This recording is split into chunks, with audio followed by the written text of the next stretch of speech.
This is interesting lighting. Hold on. We can do better than this. Whoa. Nope. Nope. All right. Okay. I think we're just gonna kind of, that works. Okay. Sure.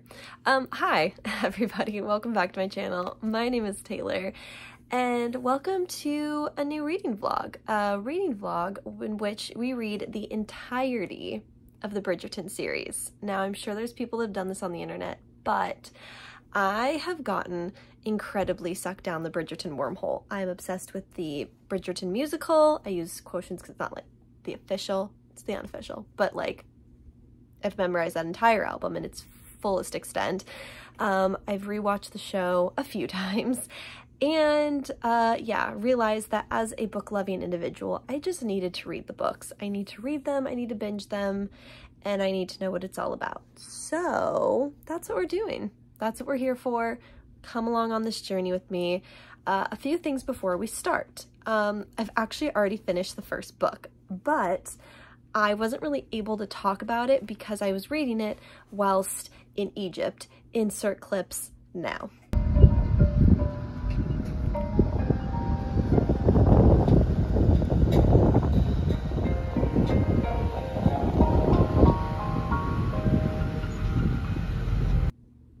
So yes, as you can see, it was a very fun, amazing trip. If that video isn't up already, it will be extremely soon. But yeah, so along with that, obviously, The Duke and I is the first book in the Bridgerton series, and there are 9 books to get through, all of which I have currently here on my bookshelf. So the plan for the next however long this takes me is to read through the series with the end date in mind of potentially the month of February, because, you know, romance books and all of that for this month. But if I can't get it done before the end of the month, which is the goal, we will be finishing it for sure before season 2 of Bridgerton comes out March 25th. So strap in, get excited. I'm excited. And yeah, let's talk about the first book. Okay, we've moved to my bed. 1, because it's more comfortable. 2, because this is probably where like 78% of the clips in this video are going to be, and also, you know, just because it's cozy. Okay, but yeah, this is obviously, of course, the first book in the Bridgerton series, The Duke and I, all of which are by Julia Quinn, and I enjoyed this. I'll be honest, I obviously read these after watching the first series of Bridgerton, so a lot of what I was doing reading this one was comparing what was in the show versus in the book. I will say, which makes sense, the books, well, I actually wouldn't say it makes sense, because I feel like what normally happens is the show is a watered down version of the books. This is significantly different. This solely focuses on Daphne's story. There's no added content in terms of any of the other siblings. Nothing's really additioned in terms of side characters. It's solely essentially focused mainly from, well, I guess there's a good split between Daphne and Simon's point of view. That being said, I wish, and I'm assuming given the length of the series and just how they decided to kind of expand upon the show because it would just make it more interesting, which I did like in the show, I'm assuming as I go through the rest of the series, things from the show that were in the first series are going to be in sequential books. So that's kind of my assumption at this point. So yeah, anyways, that was Bridgerton. I think I'm giving this one a 3 out of 5 right now. It was good. Again, I just think it was a little more distilled down than I thought that it would be. So again, I'm hoping for the next stories that I don't know as well, especially for the next one, which I've currently already started, The Viscount Who Loves Me. I'm hoping that this kind of, again, continues to expand upon the world and things of that nature, which yeah, I just thought was really cute. Oh, other differences real quick with this one that I wasn't expecting. I didn't realize the Featherington's father is already dead in this one. Spoiler alert. Also, by the way, this is a spoiler, super spoiler, like, vlog, obviously. But yeah, I didn't realize that he was already dead when this book starts, so I thought that was kind of interesting. Like, also, oh, what's his name? Berbrook? Oh, the other thing that I really thought was different from the show versus the, what do you call it, the book, was Berbrook's dynamic was much different and much less involved, Again, I think something that they could have and like did expand well upon in the show. And then also the dynamic relationship between Daphne and her brothers seemed a lot closer in the book than it does in the movies. Obviously, Anthony's protective in the show, but he's significantly more protective in the show than he is in the books in certain aspects. So I also thought that was interesting as well. And there was a lot less of dynamic of the relationship between, or the friendship between Simon and Anthony. I'm trying to think if there's anything else. Oh, and they told Anthony of their plan early on, which they don't do in the show. I think that's all the differences that I can think of for right now. But yeah, like I said, overall, I really enjoyed this. I read through it really quickly, so I'm really hoping the rest of the series I can fly through as well. And yeah, I thought it was cute. Good start to the series overall, and I'm, especially since season 2 is coming out, like I said, in about a month, I'm really excited to see what I think of the Viscount Who Loved Me. Oh my gosh. I'm like 150 pages from the end. We're gonna discuss all the thoughts. Okay. I just finished it. We obviously have things to discuss, so let's get into it. As we all know, this is a spoilery, words are hard, spoilery vlog. You know what I mean. And I really enjoyed this for the most part. I did have some qualms with it, as I feel like I might with some of these, particularly around aspects of the societal expectations, the kind of expectations of the man versus the women in the relationship. Yes, I'm aware it was a different time. Yes, I'm aware that society has changed somewhat in this, you know, last 150 years since this is supposed to be taken place. But overall, I significantly enjoyed this. I think more than The Duke and I. I think because I didn't have anything really to compare it to, I really enjoyed it. There was points I feel like where, I mean, this is a 400-some page book, like it's long. And I feel like there are aspects of it that probably could have been shortened or edited out a little bit, but there were also some really cute moments, some moments where I was just like, swoon. Things that I really genuinely hope are in the show. The Pall Mall game with the siblings, I thought was amazing. I do wonder if they're going to include, oh my gosh, what is his name? The second oldest brother, Benedict, in this, because Colin was a very focal character in this versus I feel like there was like hardly any mention of Benedict other than kind of like an aside character of like he's in the room pretty much, or like adding kind of just commentary. But I did love seeing obviously Daphne and Simon come back. I really hope that they include that aspect. I don't think that the actor is coming back for the second season, but if they were to like have him for this game, I would appreciate it. But I also get that if he's like really not in this other than like, again, commentary aspects, I get why he wouldn't want to come back because it is a very minor role. I love the dynamic between Kate and Anthony so much. Their banter, their like passion, they're like, they just, again, like they're so far, I mean, I'm only 2 books in, they're my favorite couple to date in terms of just their like respect for each other and just their dynamic with each other. Granted, Anthony at sometimes was a total douche, but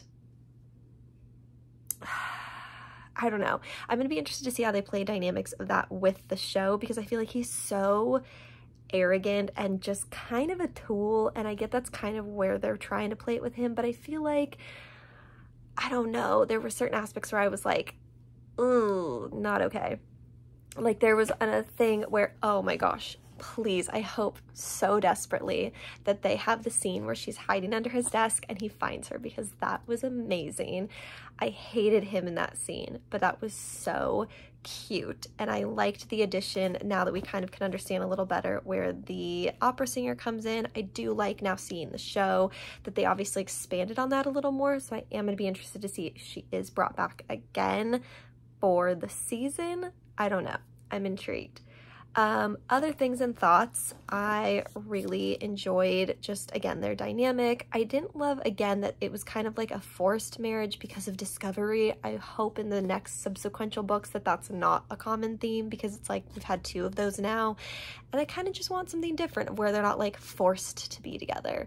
I really loved the whole dynamic of Kate's thing with the thunderstorms. I really hope they include that, because I feel like that would be so, like, I got chills reading about the stuff with her mother and the thunderstorms, and I just think that would be so incredible to see in the show. And I really hope they can kind of include that. I don't know, there were aspects with this character where, I don't know, it'll be interesting to see how the actress plays her in this dynamic, because I feel like there was just so much complexity to Kate as a character, and I really enjoyed that. So yeah, also I'm really excited to see Newton the dog, because I feel like if they don't include him, that is a severe tragedy. But yeah, overall, 4 out of 5 stars, really enjoyed this. Again, it wasn't the perfect book, but there were definitely some moments where I was like, loving it. So yeah, excited to keep going with the series. We're immediately jumping into book 3. An Offer from a Gentleman, Benedict story. Okay, I had to do an update with this. I'm like almost halfway, maybe like a third of the way through An Offer from a Gentleman, which is Benedict's story. And I think I'm liking this one the best so far. It's so cute. It's definitely a Cinderella retelling for sure, but it kind of has passed that aspect of it, and now it's more into their relationship dynamic. He just rescued her from the Cavander party, which was like so good, and now she's staying at the cottage with him, with the Crabtrees, who just seem adorable, and I just picture like a Mrs. Potts like vibe with them, and like a Maurice, like it's very fairy tale-esque to me, this vibe of this one, which I'm very much enjoying. It plays into this very well. So yeah, up till now I think this one is my favorite so far. I'm like flying through it. Like I started it yesterday and I'm already almost 200 pages in, so I'm enjoying it. We finished another one. This one was really cute. So far I think this one is in fact my favorite of the series. I really loved Sophie and Benedict. Again, they're starting to fall into a little bit of tropey patterns. This one, however, did break that up a little bit, but every book obviously ends with the marriage, with them being together happily ever after. I did like the culmination. I feel like there was more that happened in this story, with more side characters and more people kind of brought into it. So I really did like that aspect of it. So yeah, overall, I think this one was my favorite. Favorite scenes was obviously in the jail cell, going off on Araminta. If you know, you know. As well as, I'm trying to think, the scene with the lake where they first kiss. What else? Oh, the bathtub scene after the jail cell when he's washing her in the bath was so sweet. And just like, I don't know, I feel like there were a couple more moments in this one more than the other two where I really just kind of had like a, I don't know, like I just really liked their dynamic and the interactions between the two of them, and just their whole vibe was my favorite. So far this is the top of the list in terms of favorite things, and I liked it. I liked it a lot. You know how it goes. We're jumping immediately into the next one, which I'm kind of excited about. I'm trying to not get burnt out on these stories, but this is Penelope and Colin's story, so I'm really excited to see what happens with this one. And I think this is the biggest one. It's almost 500 pages, so we'll see how this goes. I did it. I finally finished another one, but I'm tired, and I will save my thoughts for tomorrow. Another day, another Bridgerton book. So let's talk quickly about my experience with Penelope and Colin. I enjoyed this, genuinely. I thought it was very much in vein with the other stories. It definitely brought in more side characters, and definitely fleshed out a few people in the show that haven't really been touched on up until this point, so that was really cool. Big points for features on Lady Danbury and Cressida Cowper, which are just two of the best side characters in my opinion. I really enjoyed their love story. It was definitely a slow burn. But other than that, this one for me was a little slow, which I get feeds into the slow burn friends to lovers trope. I liked the reveal of her as Lady Whistledown. I thought that was really cute. I'll be interested to see how they play into that in the show. And other than that, yeah, not much to say about this one. This one I think so far has probably been my least favorite out of the 4 that I've read up to this point. But I enjoyed it. I thought it was cute. I love this world. I'm very invested in the world, and I liked the lead in certain aspects to Eloise' story, which is the next one we're going to read.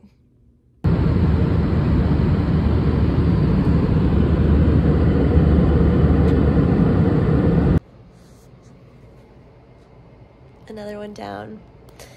This was good. This was very good.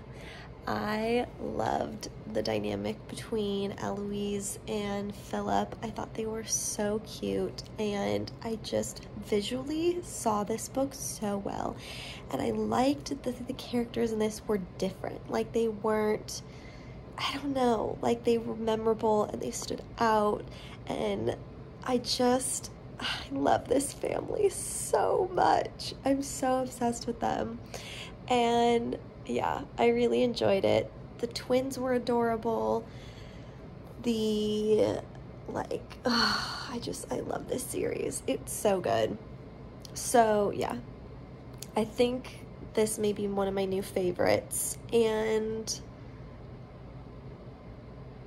yeah, it's good. It's really good. Also, I'm in a hotel room in Minnesota for a work trip, if you're wondering. So I have a week to finish the last 3 books, so wish me luck. We're back on the couch.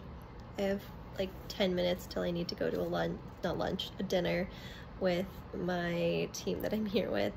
But we're starting When He Was Wicked, Francesca's story, which I'm actually the most intrigued about because there's like nothing about Francesca in any of the series, pretty much except for the fact in the later books that I've read where she was married and then 2 years later was widowed. So I'm intrigued. We'll see how this goes. Hi friends, back again in the home from Minnesota. It was a really amazing trip, but I realized I finished and started yet another book in the series and did not discuss this one. Whew, this book is a steam fest. This, without question, is definitely the steamiest, I think, out of all of the books in the series so far. So this is obviously When He Was Wicked, which is Francesca's story. I enjoyed this one, but I'll be honest, the steam factor of this is what made it stand out and be memorable. This is Francesca, who at this point in the series, now that we're almost to the end, I've actually really been enjoying how they've been kind of shifting from the older siblings to the younger siblings and really incorporating them in the story. So by the time we get to Francesca, she doesn't feel like a completely brand new character that we don't have any backstory on. But she is married before this book, and as we know, ends up marrying the cousin of her ex, or not her ex, her late husband. I really liked aspects of this. I liked that Francesca seemed different from her siblings. I liked Michael? Yeah, Michael in this. I feel like we got more of a focus from his perspective than Francesca's, to be honest. Francesca, to me, seemed a bit flat. Like, there was a lot of things that was like, we never really got explanation for why she responded the way she did, why she was so quick to push Michael away, like, and I don't know, it just, I liked their relationship. It definitely isn't one of my favorite relationships of the series. Again, it was more the steam factor for me of this that I was like, oh, hello. So yeah, I enjoyed this one a lot. I thought it was really good, really, you know, a great addition to the series. I have now started Hyacinth's book, which is the second to last book in the series. We are plugging along and I'm excited. But yeah, this one was good and very steamy if you're into that sort of thing. I did it. One more book down. Oh my gosh. This was really cute. This is Hyacinth's story where she falls in love with Gareth, and I thought this was really cute. I love how these stories intertwine the characters the more that the series goes on. I will say this is probably the first that we've gotten an actual look at Gregory other than Eloise's story, which I appreciated because his is next and the last book in the series. But yeah, Hyacinth is spicy. She's feisty. She's what I picture Eloise being modeled more after in the show, so that was kind of a fun tribute. Yeah, she was just really fleshed out. Garrett was really fleshed out. I liked their dynamic. I liked their story. Theirs seemed like the most traditional of romances in terms of kind of being set up by everyone and then falling in love. Yeah, it was cute. The treasure hunt was awesome aspect for this. Overall, yeah, this was one I really, really enjoyed. We're here. The last book in this series. Ah! What? Halsby's? What? What? What? It's done. I don't know how to feel.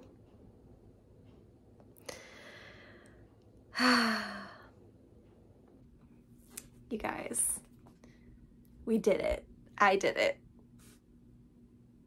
I've finished all 8 Bridgerton books. Oh my gosh. So I'm thrilled. This was a wonderful, fantastic time in terms of reading. I'm so glad I delved into this world. I'm so obsessed with it. And I'm glad you guys are here to come along for the journey. So let's just do a real quick recap of my thoughts, my feelings, my rankings, my emotions. Let's just get into it. Okay, starting off at the beginning. 3 out of 5 stars. A wonderful start to the series, but definitely more of a juvenile read as the series progresses. I loved the later on additions of a lot more of the side characters, the additions of the siblings, but overall, a great time. The Viscount Who Loved Me. Also a great time, a real kind of start to dive into the world of Bridgerton. I love Kate and Anthony's relationship. This was a 4 out of 5 stars. Chef's kiss. An Offer from a Gentleman, Benedict's story. This was one of the most original versions, I think, of one of these stories, a real Cinderella spin-off. Justice was sweet at the end. I really, really enjoyed this. This was within my top 3. I think this one was actually my top 2 of the books in this series. I just loved it. I love Sophie and Benedict, and they're great. Romancing Mr. Bridgerton. This, unfortunately for me, was a little bit of a letdown, as I said in my review when I finished it. I like Penelope and Colin. I just wish, now having seen the show, that they would have delved more into their dynamic. Also, I'll be interested now in comparing the show versus the books, how they really end up doing her whole reveal. But yeah, wasn't my favorite. 3 out of 5. Okay, my favorite of the whole series, without question, To Sir Philip with Love, which was Eloise's story. I loved this book. It was so good. Eloise was so spicy. There was just so much in this world that I feel like finally kind of turned the tables and really focused on additional characters. The shootout with the family was hilarious. The sexy scenes were very steamy. I just really enjoyed this one. 4 out of 5 stars. It was great. When He Was Wicked, Francesca's story. This one, again, wasn't one of my favorites in the series, but the steamy scenes were probably the steamiest out of the whole series. Like, whew, I was warm reading these, let me just tell you. But yeah, the relationship wasn't my favorite. Francesca as a character, unfortunately, leaves a little to be lacking for me, so overall, wasn't my favorite. 3 out of 5 stars. In His Kiss, Hyacinth's story. This one again was a really great story that I feel like just brought in so many amazing side characters. Lady Danbury, for example, one of my favorites. But yeah, Gareth and Hyacinth's relationship was just so fun and quirky, and they just seemed like a really good time, and the treasure aspect was so fun to be included in this. I really, really enjoyed it. So 4 out of 5 stars. And lastly, the one I actually just finished, On the Way to the Wedding, Gregory's story. This one was a lot. There was a lot packed into the 450 pages of this book. There was a lot of feelings, a lot of emotions. Our first gay character in the Bridgerton world, which I haven't seen up until this point. There was just a lot where it was like, I was literally on the edge of my seat for this, for so many of the interactions, and just the climax of it was just mind-blowing. I really enjoyed this. It was a bit long for my taste, but I felt like it was a really solid wrap-up to the series, a really solid wrap-up to just the world in general. I do only wish we had had one last full family scene with the whole family all together, but other than that, I really enjoyed this, and I gave this one 4 out of 5 stars. Alright friends, so here is my final ranking of the Bridgerton series from my favorite to least favorite. First being Sir Philip, To Sir Philip with Love, next being An Offer from a Gentleman, then It's In His Kiss, then The Viscount Who Loved Me, what's this one? On the Way to the Wedding, then When He Was Wicked, Romancing Mr. Bridgerton, and last but not least, The Duke and I. So yeah, like I said, loved this series. It was a really good time reading it. I hope you guys enjoyed watching me go through this series, all the highs and the lows and everything in between. But yeah, if you guys do end up reading this series, please let me know down in the comments below. I would love to chat with you guys about all of the spoilery goodness. Other than that, please give this video a thumbs up if you liked it, subscribe to see more of my face, and I'll see you guys in the next one. Bye!